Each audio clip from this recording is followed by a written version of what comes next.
Boa tarde, estamos aqui para a defesa de tese do aluno do doutorando Igor Michel, do Santos Leite. Igor, já dando início, você tem 50 minutos para fazer a sua apresentação, né, e logo em seguida a gente parte para a arguição, certo, Igor? Então, uma boa apresentação e a palavra está com você. Muito obrigado, professor. Primeiramente, agradeço a presença de todos pela disponibilidade. Vou iniciar a apresentação do trabalho. Aqui eu tenho um sumário de tudo que vai ser abordado ao longo dessa apresentação.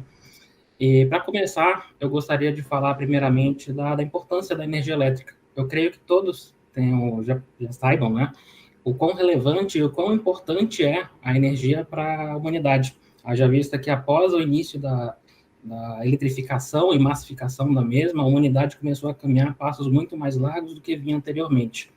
Todavia, esse desenvolvimento energético teve como pilar fontes energéticas principalmente baseadas em carvão e em petróleo, que são duas fontes grandes de gases do efeito estufa. Gases esses que vieram se acumulando na atmosfera ao longo do tempo e tornou o aquecimento global o grande desafio da humanidade para as próximas décadas.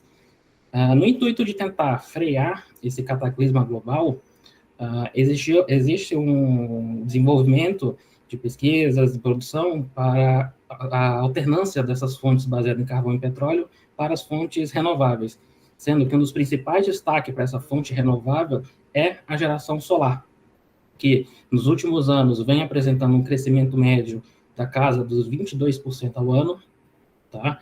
Sendo que o cenário mais pessimista projeta quase que o dobro, a capacidade de produção dobrar nos próximos 5 anos.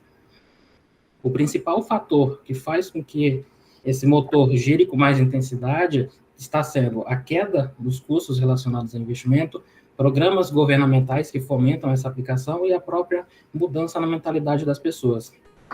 Apenas para ressaltar a queda nos custos, aqui nesse gráfico, eu mostro para vocês o LCOE, que é nada mais é do que o custo nivelado de energia elétrica, onde a linha azul representa a queda acumulada ao longo dos anos.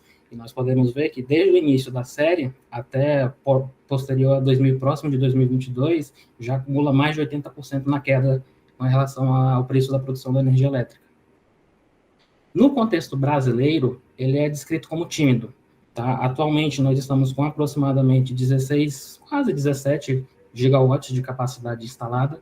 Desses 17 gigawatts, 49% é proveniente de projetos residenciais, tá? Demonstrando o quão relevante esse setor é dentro da economia das residências. O Brasil está localizado em uma região que favorece a produção solar, tá? E isso enxerga as pessoas a fazer esse tipo de investimento buscando principalmente economia. O primeiro marco da geração solar no Brasil começou em 2012 com a Resolução Normativa número 482. Essa resolução instituiu o sistema de compensação de energia elétrica e, a partir dela, as residências puderam instalar painéis em suas casas, puderam instalar seus painéis e injetar o excedente de produção na rede no intuito de obter descontos na fatura de energia. Apesar do início ter acontecido em 2012, o salto realmente aconteceu posterior aos anos de 2018, onde a produção vinha na casa dos 0,4 gigawatts e saltou para os 16 gigawatts que nós temos hoje. Um ponto relevante que nós temos dentro desse grupo, principalmente dos residenciais, é que pesquisas de mercado indicaram que o pagamento à vista possui uma expressividade dentro desse grupo. O que isso indica? Indica que pessoas estão tirando de suas economias, seja poupança, seja outros tipos de aplicação, para investir nessa modalidade. E, apesar de todos esses benefícios que já foram construídos, ainda existem incertezas relacionadas a esse processo. Entre os anos de 2019, iniciou-se uma discussão nos órgãos competentes sobre uma forma de se tarifar a altimetria no Brasil. O resultado dessa discussão aconteceu em 2022, com a publicação da Lei 14.030, que passou a vigorar agora em janeiro desse ano. O que essa lei faz? Essa lei é conhecida como Novo Marco da Geração Distribuída e ela tem por objetivo remunerar o sistema elétrico pelo uso do sistema de distribuição. ela trata especificamente de descontos em cima da parcela que retorna ao cliente, especificamente na parcela referente ao fio B. Aqui na figurinha ao lado direito, eu tenho a composição média do preço da energia do Brasil. Essa composição ela varia de acordo com distribuidoras, tá? Dependendo da região, mas na média, do preço da energia, eu tenho que aproximadamente 31% é essa tarifa do fio B, que na verdade são os encargos, os custos relacionados à distribuição de energia. Como essa regulamentação vai impactar? Ela foi projetada para ser instituída de forma escalonada, tá? Sendo 15% agora em 2023 e 100% em 2029, a partir de 2029. Como vai funcionar? Se eu estiver, um exemplo, em 2029, para cada 1 kW que meu sistema fotovoltaico injetar na rede, eu vou ter como desconto na minha energia aproximadamente 0,69 kW de desconto. Então, agora, nós temos um novo cenário de hesitação. Se antes já era difícil pensar se valia a pena, agora esse contexto ficou ainda mais complexo. Haja vista que esse desconto coloca os retornos de investimento em um cenário mais longínquo. E apesar desse desconto, ainda assim existe incerteza sobre essas modalidades no Brasil, principalmente relacionada a mudanças no regime político, flutuações no próprio preço da energia e no acesso limitado à informação. Eu posso dar uma palha sobre o acesso limitado, porque como uma pessoa física, ela não possui acesso à mesa de negociação e de contratos futuros de energia elétrica. Muita gente nem sabe que ela existe. Eu posso até falar, porque atualmente eu estou trabalhando numa empresa, que é uma comercializadora de energia elétrica, e lá nós temos acesso a esse tipo de dado. Só que ele não é de conhecimento público.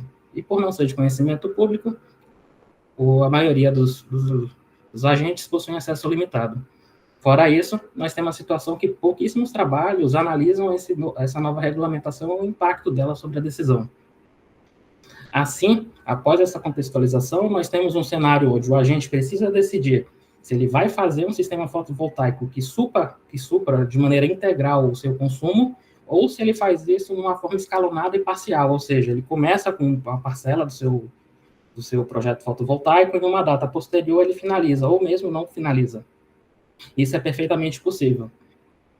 Ou, além disso, ele ainda pode manter esse valor, já vista que ele tem um recurso, em uma aplicação que tenha risco. Tá? Ou seja, ele pode muito bem começar a criar um jogo que eu faço parte do meu projeto, a outra parcela restante do CAPEX fica alocada em um ativo de risco, e em algum momento no futuro eu vou tirar ou finalizar o investimento ou não.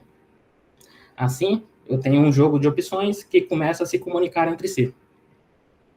No cenário onde eu tenho incertezas, a teoria de opções reais é o estado da arte para esse tipo de abordagem, principalmente em situações onde eu tenho múltiplas incertezas, múltiplas possibilidades, além de considerar um cenário que tem time para a decisão. Isso, por si só, já é um desafio. E uma forma de abordar esse tipo de problema é através da combinação da teoria de opções reais com a computação evolucionista. Assim, eu monto o objetivo geral dessa tese, que é avaliar e identificar, com auxílio da computação evolucionista, as condições de viabilidade financeira para os agentes microgeradores distribuídos a partir da energia fotovoltaica no Brasil, considerando a nova legislação. Como objetivos específicos, nós temos que avaliar diferentes formulações para meu conjunto de decisão, além de comparar eles em diferentes meteorísticas. Isso tudo deve ser comparado ainda com o principal concorrente dessa abordagem, que é o Least Square Monte Carlo. Além disso, dando uma cara de modernidade a tudo que vai ser implementado, avalia-se a possibilidade de colocar a modelagem de volatilidade estocástica dentro dessa avaliação, e feita a comparação com outros modelos mais comuns da literatura. Para fazer essa implementação, também se faz necessário estudar como funciona o processo de estimação desses parâmetros e, por fim, finalizar com o acréscimo de toda aquela flexibilidade relacionada à decisão e analisar os timings de decisão e o impacto que esse novo marco vai trazer para os agentes. Bom, falar um pouquinho agora sobre a minha parte teórica. Bom, como eu disse anteriormente, a teoria de opções reais, ela é o pináculo da análise de investimento sobre incerteza, e ela se sobressai sobre outras metodologias, principalmente por conseguir agregar incerteza e flexibilidade.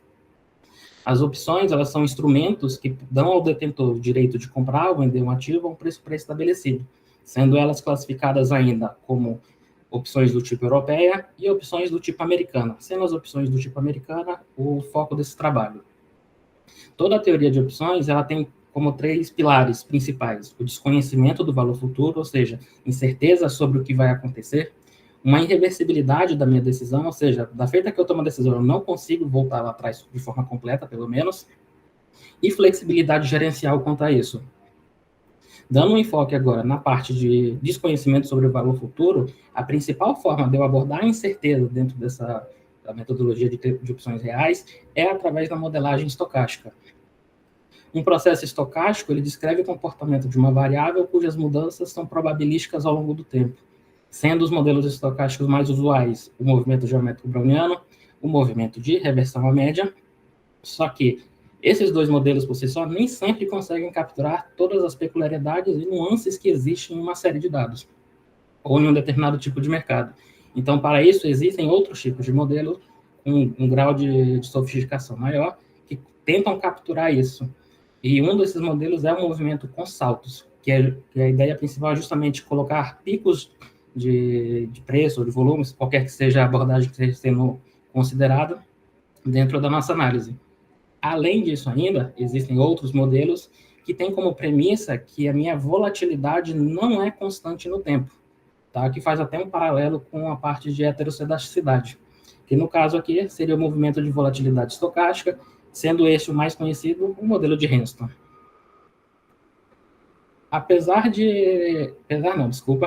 O modelo de Henston por si só, ele apresenta uma dificuldade muito grande na parte de calibração de parâmetros.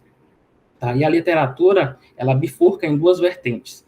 Quando eu tenho conhecimento da volatilidade e quando eu não tenho conhecimento. Obviamente, o caso mais comum é quando nós não temos conhecimento da volatilidade.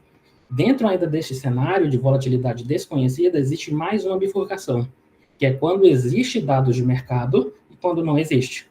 Quando existe, são alguns casos, tá? Que não é o caso abordado aqui, mas, quando os dados são inexistentes, as abordagens de estimação principais vistas na literatura são cadeias de Markov de Monte Carlo, métodos de inferência indireta, que usam principalmente o GART ou outros modelos derivados do GART, modelos de filtragem, no caso, o filtro de Kalman, e, mais recentemente, redes neurais. Analisando pesquisas recentes relacionadas ao tema de viabilidade de projetos fotovoltaicos, é possível observar que existe uma preferência dos autores pelo uso do MGB. E isso já começa a ser contestado nas pesquisas. Haja vista que o MGB, por si só, nem sempre é capaz de capturar todas as peculiaridades de um comportamento. Além disso, as ferramentas utilizadas para precificação são geralmente baseadas em métodos de árvore ou dos métodos mínimos quadrados de Monte Carlo, que é o LSM. Só que essas abordagens possuem suas limitações, seja com relação ao número de processos estocásticos, seja com relação à quantidade dos mesmos, ou seja, quanto à complexidade do fluxo de pagamentos das suas opções. Então, como eu já comentei anteriormente, uma abordagem que existe, só que ela é pouco explorada, mas que possui muito potencial, é a abordagem baseada na computação evolucionista, sendo que a principal ressalva é o custo computacional e, consequentemente, o tempo de execução. Todavia, o recurso computacional disponível ele está avançando ao longo do tempo. Então, essa ressalva ela pode ser contestada. Agora, dando entrada na parte das metodologias. A metodologia, eu fiz algumas divisões, onde eu vou começar falando sobre o ferramental que foi utilizado, falar posteriormente sobre a comparação e avaliação das meteorísticas, e, por fim, entrar na parte de projetos fotovoltaicos. Como eu comentei anteriormente, o trabalho aborda principalmente as opções do tipo americana, e ela é classificada matematicamente como um problema de parada ótima, ou seja, ao mesmo tempo que eu precifico a minha opção, eu devo otimizar o meu conjunto ótimo de decisão, que nessa figura é representada pela linha azul.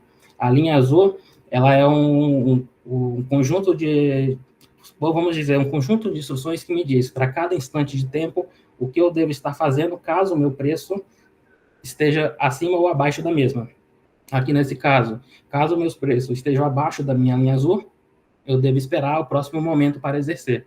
Toda vez que o preço cruza a linha azul, eu exerço imediatamente a minha opção. Agora, falando sobre a parte de representação da minha conjunto de decisão, esse trabalho abordou três abordagens distintas. Uma baseada em logaritmos, que foi denominada a representação VLOG, tá? Onde eu tenho 3 pontos livres mais 2 parâmetros para a minha função logarítmica. A representação do tipo VLivre, que contém apenas pontos livres. E, por fim, a representação mais parcimoniosa, que é uma representação baseada em uma função exponencial. Considerando o que eu mencionei anteriormente, que o principal gargalo da minha abordagem evolucionista é o custo computacional, existem ferramentas que podem melhorar esse cenário. E uma delas é justamente a paralelização de processo. Nesse trabalho são descritas 2 formas de paralelizar, tá? Sendo uma baseada em indivíduos e outra baseada em simulação. Só que no trabalho o trabalho utilizou a paralelização de indivíduos como principal. Na paralelização de indivíduos, eu faço com que cada núcleo do meu processador receba um candidato, e esse candidato é avaliado de forma individual. Enquanto que na paralelização por simulação, o processador recebe o mesmo candidato, porém ele recebe um número inferior de simulações, e com isso eu consigo acelerar meu processo. Cada uma dessas abordagens tem seus benefícios, tá? E é mais indicada em determinados tipos de situação. Só que lembrando, aqui a gente utilizou principalmente a paralelização por indivíduo. As ferramentas computacionais, ela foi majoritariamente escrita em Python, tá? Praticamente toda a tese foi feita em implementação própria, tirando alguns poucos pontos, tá? E aqui eu deixo um destaque 2 bibliotecas muito importantes. Uma é a biblioteca JobLib, que é a biblioteca utilizada na paralelização, e a biblioteca Numba. A biblioteca Numba, ela é uma biblioteca que você consegue programar em Python, tá? Mas em tempo de execução, você consegue compilar essa função e transformá-la em tão eficiente quanto um C. Então, essa combinação se mostrou surpreendente, apesar do objetivo da tese não ser o desempenho computacional. Tá. O meu primeiro exemplo para me comparar, para verificar se essas opções, se essa metodologia é eficiente, foi utilizar o experimento de Mushoff, tá? Que nada mais é do que precificar uma opção do tipo compra, cujo a fonte de incerteza segue o movimento geométrico browniano. Para isso, foram considerados 50.000 simulações, 30 interações evolutivas e 100 repetições do experimento. Aqui eu tenho o que seria o MSE, tá? O Mean Square Error dos meus resultados, e fica em destaque principalmente que o algoritmo do tipo C++, neste exemplo, performou melhor para o caso VLOG e para o caso VESP. Quando eu começo a analisar como ficou meu conjunto de decisão, começam a aparecer alguns pequenos detalhes, tá? Aqui eu tenho minha representação do que seria o meu conjunto de decisão, onde minha linha preta é meu benchmark, e minhas linhas pontilhadas são os candidatos médios obtidos do meu experimento. E eu posso ver que ali na linha verde, ela não possui uma continuidade. Durante a implementação do código, foi feita uma abordagem que de forma que ela tentasse garantir a monotonicidade. Porém, essa restrição, ela se mostrou necessária, tá? Mas ela não é suficiente para garantir com que meu candidato possua um formato mais suave. Como, por exemplo, o que aparece ali no candidato VESP, tá? Agora, passando para o meu segundo exemplo, ele é análogo ao primeiro, só que, para este caso, eu aumento em 100 vezes o meu nível de discretização e considero diferentes pontos de partida. Os parâmetros de simulação, interação e repetição se mantiveram. Quando eu começo a analisar o MSE deste exemplo especificamente, eu começo a ver que, para o caso da representação do tipo VLivre, eu tenho um destaque muito grande para a metodologia baseada no C++.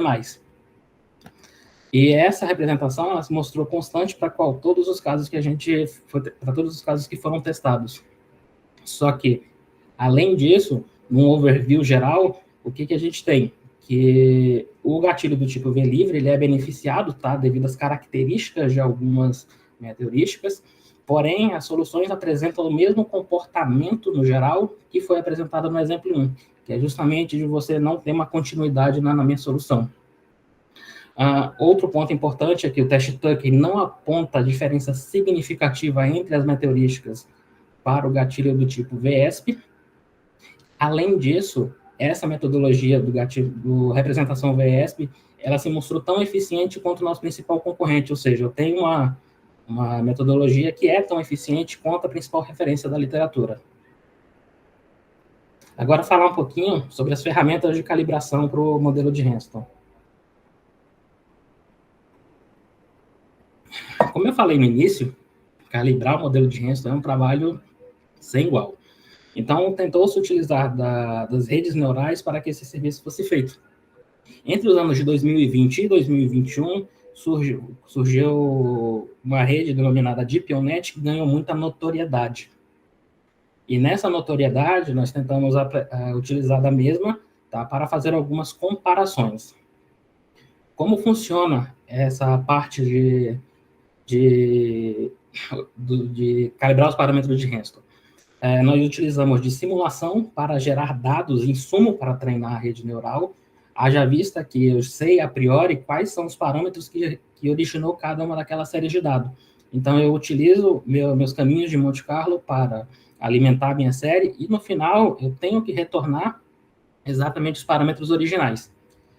Nessa abordagem, foi utilizado 500 mil trajetórias, tá? Sendo que elas foram divididas 80% para treino, 20% para teste. E esses resultados foram comparados com uma rede neural padrão, sem nada demais, e uma abordagem via GART, que é o padrão da literatura. Só um detalhe, a DeepNet, ela é subdividida em duas subredes, tá? A rede chamada Stacked e Unstacked, que é o que vocês veem aqui no gráfico. Quando eu analiso o MSE para o parâmetro alfa, eu vejo que, a priori, não houve diferença nenhuma entre o que eu estou utilizando. Porém, para o parâmetro sigma, a rede Unstacked já começa a apresentar alguns sinais de bons resultados. O mesmo acontecendo para Y barra, e enquanto que para eta também não houve diferença significativa, e novamente um ganho de performance com relação a ρ. No geral, eu tenho que o meu modelo Unstacked ele é equivalente a um modelo de rede neural padrão, exceto para o Y barra. Apesar de termos ganho nessa abordagem, ela possui algumas limitações que necessitam ser tratadas. Agora, falando da parte de avaliação de projetos fotovoltaicos. Só lembrando que nós estamos no cenário onde o nosso consumidor tem a possibilidade, tá, de tomar decisões em diferentes níveis e escalas, e existe flexibilidade quanto ao momento de entrada, considerando também que inexiste um mercado secundário, ou seja, da feita que meu agente toma a decisão, ele não tem como vender aqueles equipamentos fotovoltaicos. E lembrando que devemos sempre considerar que estamos olhando a nova legislação. Como a modelagem desse problema foi feita conforme um espaço de estado de Markov, onde o meu estado 1 representa um sistema completo, sistema fotovoltaico implementado que supra a minha capacidade como um todo, o meu estado 2, que seria o meu investimento parcial, e o meu estado 3, que seria meu investimento alternativo, tá? Meu investimento de risco. Sendo que todos esses estados são comunicados existe comunicação entre eles e existe existe a possibilidade de espera entre eles.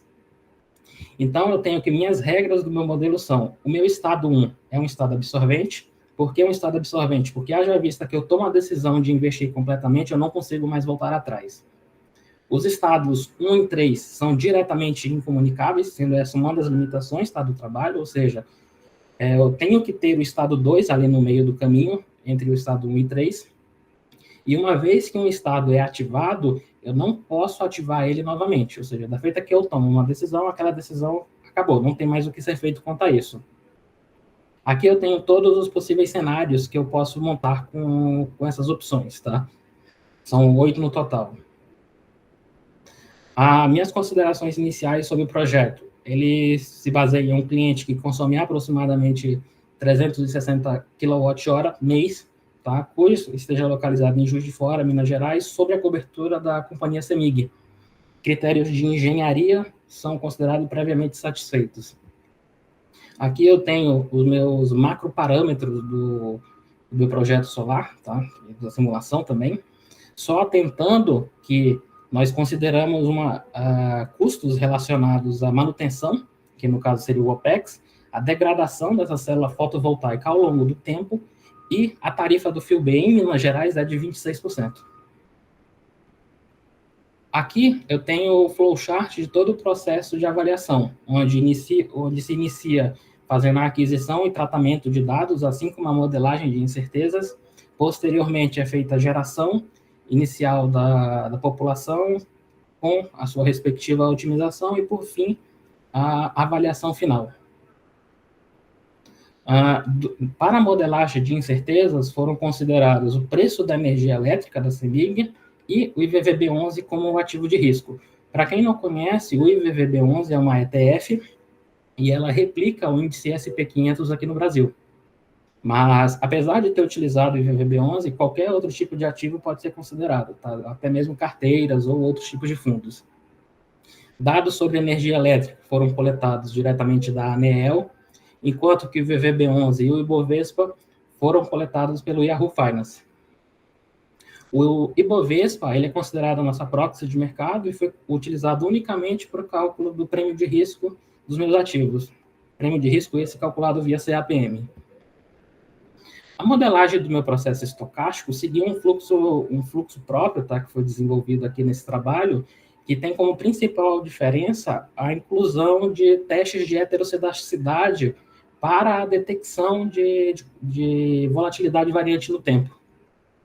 Então, utilizando essa metodologia nas minhas fontes de incerteza, eu tenho, para a modelagem do preço da minha energia, aqui no gráfico eu mostro a evolução do preço da energia elétrica da CEMIG, tá, ao longo do tempo, só comentando que esses dados são deflacionados pelo IPCA, onde na parte superior são os preços, com as representações das minhas bandeiras, e na minha parte inferior eu tenho o retorno dessa série.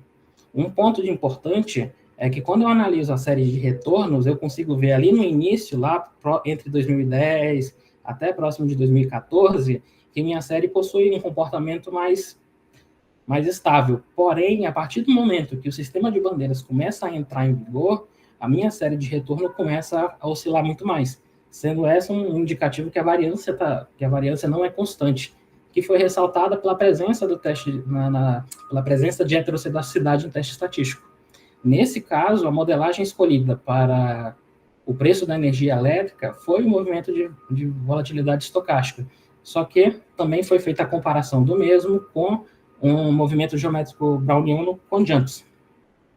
Aqui eu tenho o que seriam os parâmetros, tá, de cada um desses modelos, calculado pelas metodologias que eu já expliquei anteriormente. Só um detalhe que foi tentado fazer a implementação da cadeia de Markov de Monte Carlo.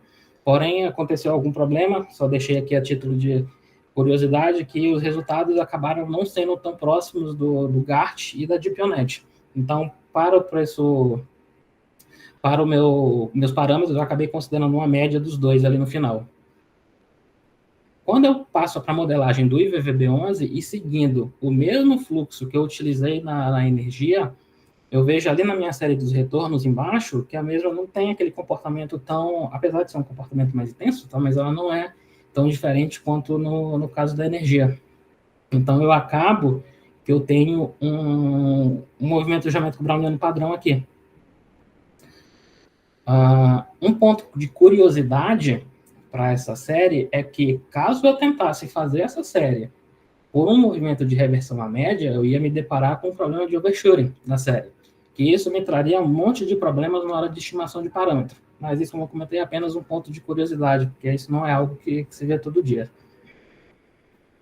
A minha modelagem do meu conjunto de decisão, ela seguiu um esquema semelhante ao que foi apresentado em LASO, lá em 2004, tá? Onde eu tenho meu conjunto de decisão e regiões de espera entre esses conjuntos.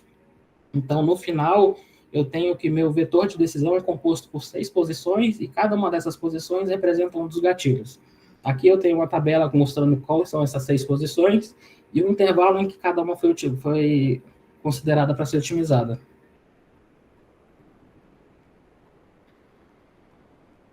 Falando dos resultados para o meu projeto fotovoltaico.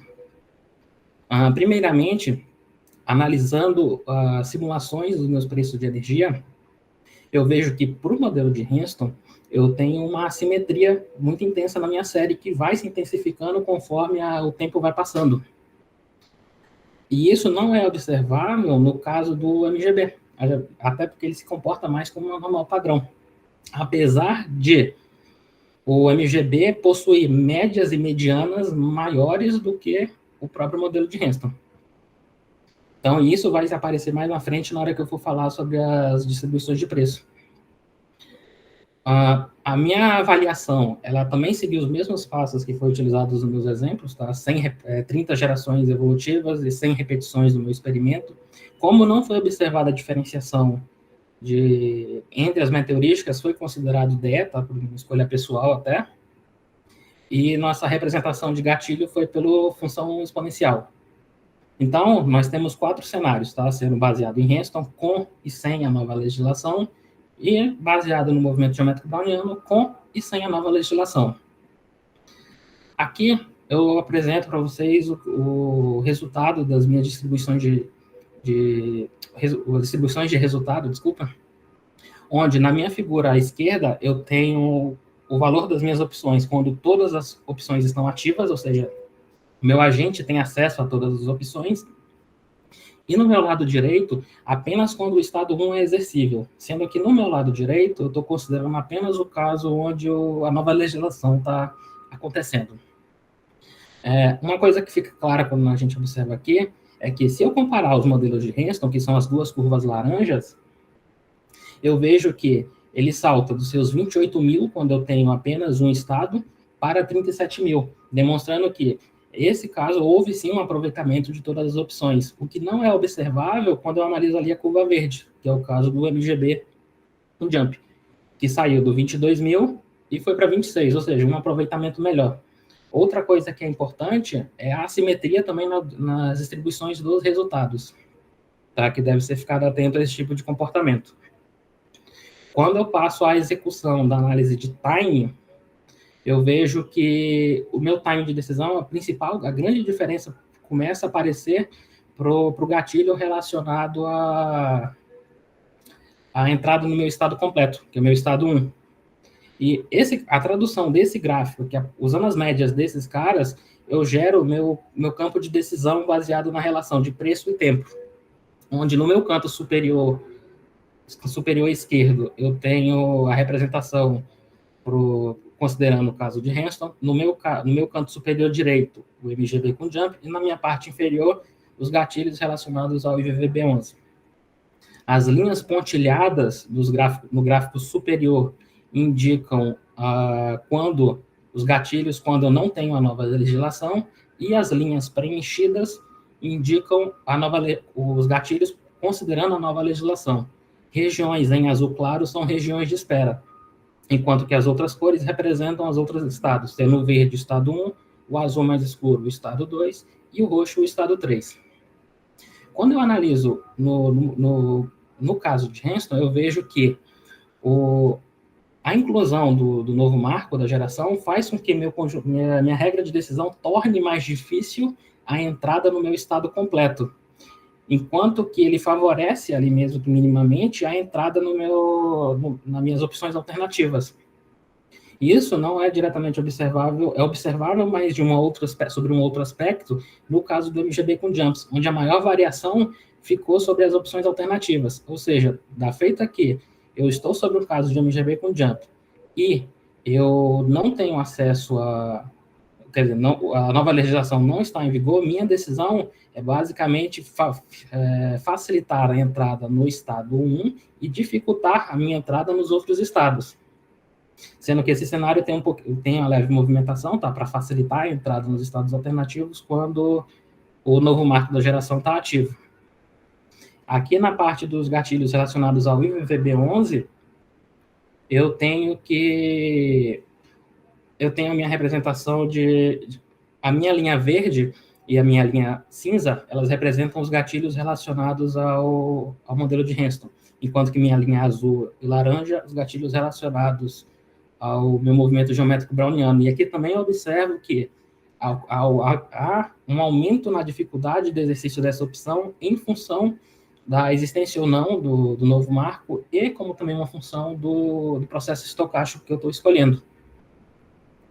Isso explica por que lá naquele caso inicial eu acabo fazendo com que meu movimento geométrico browniano não tenha um ganho tão expressivo quanto eu obtive no modelo de Henston.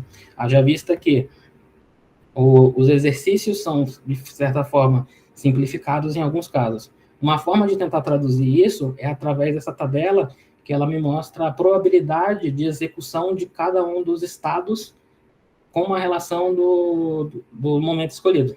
Onde eu posso ver ali no lado direito que quando eu estou sobre o movimento geométrico browniano com jumps, mas sem a presença da nova legislação, eu tenho que 90% das minhas execuções finaliza logo no estado 1 e acabou o jogo, enquanto que os outros estados são pouco aproveitados.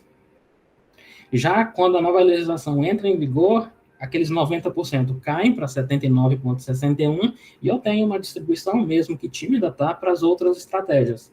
Agora, quando eu passo para o caso de Henston, eu vejo que eu tenho uma dispersão maior dos meus resultados. E que quando a nova legislação entra em vigor, estados alternativos passam a aparecer mais na minha distribuição. Finalizando, agora, quando eu faço a análise relacionada ao primeiro exercício da minha opção, o que eu tenho aqui? No meu lado esquerdo, eu tenho minha distribuição de tempo, ou seja, quanto tempo levou-se para que a primeira decisão seja tomada, seria o primeiro contato na minha curva de gatilho, e no meu lado direito, eu tenho minha função densidade de probabilidade. Considerando o caso de Henston, eu tenho que o tempo médio sem o novo marco da geração distribuída era de aproximadamente 6 meses, ou seja, leva-se aproximadamente 6 meses até a primeira tomada de decisão, até o primeiro exercício. E com o novo marco da geração distribuída, esse tempo saltou para quase 13 meses, ou seja, praticamente dobrou meu tempo necessário para a minha primeira decisão. Já sobre o caso do movimento geométrico browniano com jump, eu tenho um comportamento parecido, onde eu saio dos meus 5 meses, 5,58, e vou para 9 meses de decisão. Aqui no meu lado direito, eu posso ver que antes dessa regulamentação atual, o meu comportamento era de forma acelerada a exercer nos primeiros meses. Então, conforme a legislação entra em vigor, ela começa a prolongar essa entrada começa a prolongar o exercício da minha opção. Então, por fim, quais são as conclusões obtidas nesse trabalho? Sobre a avaliação de meteorísticas, foi observado que a representação do tipo VESP é a menos sensível com relação à meteorística, então já vista que praticamente não houve diferença entre elas, quer dizer, não houve, de fato, diferenças entre elas, e a representação VESP é a mais parcimoniosa, tá? É aquela que menos necessita de parâmetro para ser calibrada. Além da mesma também ser comparável ao LSM, que é o nosso principal concorrente. O CEMAIS, ele apresentou bons resultados para a representação do tipo V-livre, todavia, nós precisamos de restrições adicionais, que é para garantia de monotonicidade. E, no meio termo, nós temos a representação do tipo V-log, que fica ali próximo do nosso caso VESP. Sobre a estimação de parâmetros para o modelo de Henston. A DeepNet, ela apresenta, sim, ganhos, tá, da precisão de pelo menos 2 dos 5 parâmetros, mas ela só se diferencia de uma rede neural padrão em apenas um desses gatilhos. Em apenas um desses parâmetros.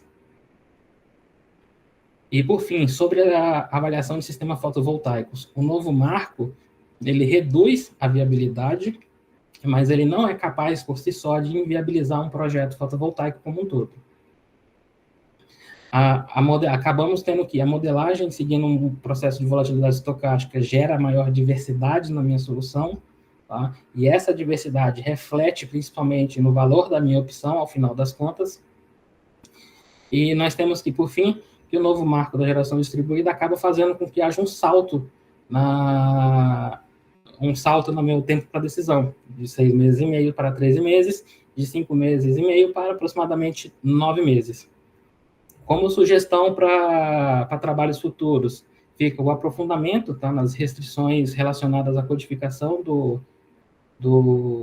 da representação do tipo V-livre. Além disso, necessita também melhorar a geração de features, tá, para a estimação do processo de Henston. Foi observado até que, dependendo da forma como eu gero essas features, eu consigo, sim, ganhos de performance de forma significativa, principalmente. Além disso, pode-se agregar mais opções, tá, ao que foi projetado inicialmente. E, por fim, podemos substituir o processo de Henston por um processo também com uma volatilidade não constante no tempo, mas não tão complexo quanto o mesmo, que é o modelo do Henston-Land. E verificar o impacto da mesma sobre a valoração das opções. Um ponto importante antes de finalizar é que o trabalho relacionado à parte de avaliação de projetos fotovoltaicos, ele já foi submetido, tá, para a revista Applied Energy, e ele está sob revisão. Um dos revisores já até liberou a revisão, porém estamos esperando o restante liberar as referências para a gente ver o que acontece com eles. Aqui eu tenho as referências que foram utilizadas ao longo dessa apresentação. E, por fim, gostaria de deixar aqui meu agradecimento para a CAPES e para a FAPEMIG pelo financiamento, tá, nos anos iniciais, ao Programa de Modelagem Computacional e a FJF pelo conhecimento, e a Indra, comercializadora de energia, por ter comprado essa ideia de mim. E especialmente ao professor Goliar e à professora Fernanda por ter me aturado todo esse tempo. Então, muito obrigado a todos.